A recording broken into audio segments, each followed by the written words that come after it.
México. Hace 150 años se vivió en Puebla uno de los momentos históricos más importantes de México, la Batalla de Puebla, tema central del nuevo libro de Paco Ignacio Taibo II, Los libres no reconocen rivales. Va a contar la historia de por qué se llega a la Batalla de Puebla, qué pasa en la Batalla de Puebla y qué pasa poco después.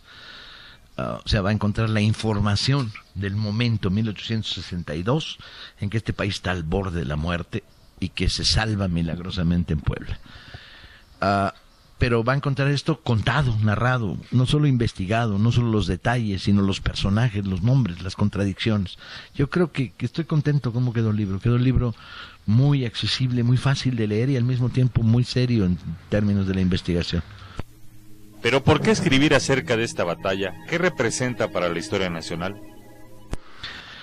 La batalla le dio el ánimo al pueblo mexicano, o una parte muy importante del pueblo mexicano, para resistir.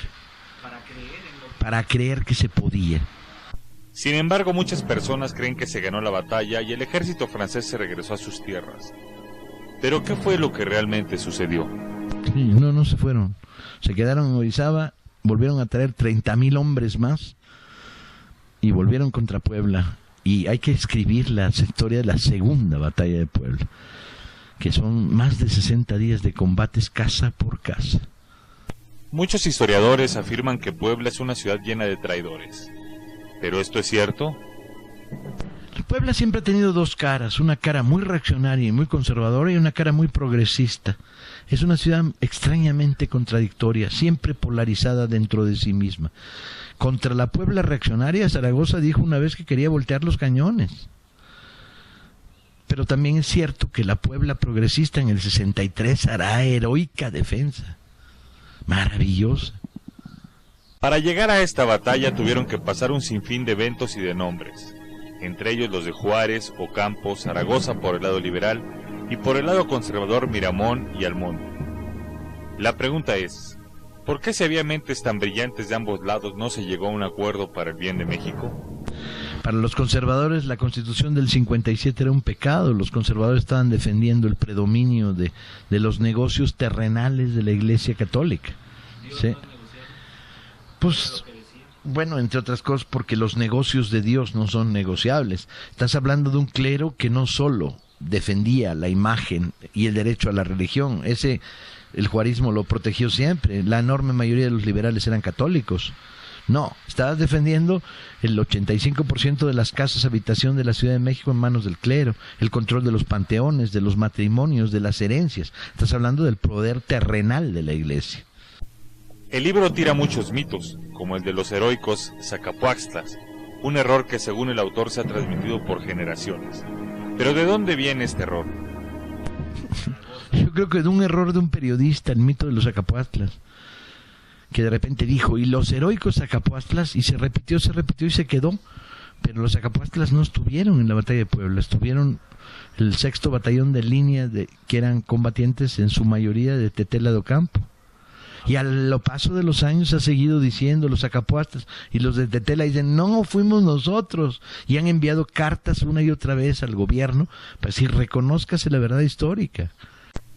Incluso Paco Ignacio toca otros mitos de héroes que han cambiado la historia para intereses propios, como es el caso del joven general Díaz. Porfirio Díaz era un joven general en esos momentos, un joven general republicano, que contará 2 veces la batalla de Puebla. La contará en el parte militar y la contará más tarde en sus memorias. Hay una pequeña diferencia entre las dos narraciones. En la segunda minimiza el papel de Zaragoza, porque es el momento en que Porfirio Díaz empieza a reescribir la historia de México, quiere quitarle el peso a los grandes caudillos liberales, a Escobedo, a Zaragoza, a González Ortega, y atribuirse méritos a sí mismo. Pero aún así, bueno, fue una de las figuras claves. La tercera contracarga la dirige él. Algunos dicen que la historia es cíclica, y por esto le preguntamos al autor qué tanto se parece México hoy a ese México de la batalla de Puebla. Nunca puedes hacer paralelismos históricos fáciles, Pero lo que no hay duda es que estamos compartiendo con el año 62 una situación, la situación de una profunda crisis nacional que está pidiendo a gritos una salida. No, yo creo que es diferente. El conservadurismo se ha modificado. Ya no solo es el conservadurismo de entonces, que podría ser el panismo de hoy, sino, bueno, la irrupción en la historia nacional de un monstruo como es el PRI, que es una amalgama construida sobre la base del poder, el abuso del poder, el negocio turbio, la corrupción, ¿no? Son una variante importante que no existía en el siglo XIX. Hoy, a 150 años de la batalla de Puebla, Paco Ignacio Taibo II nos regala una obra que busca la verdad histórica y la intimidad de los protagonistas de la misma. Los libres no reconocen rivales. Es otra gran recomendación que México lindo y querido tiene para ti.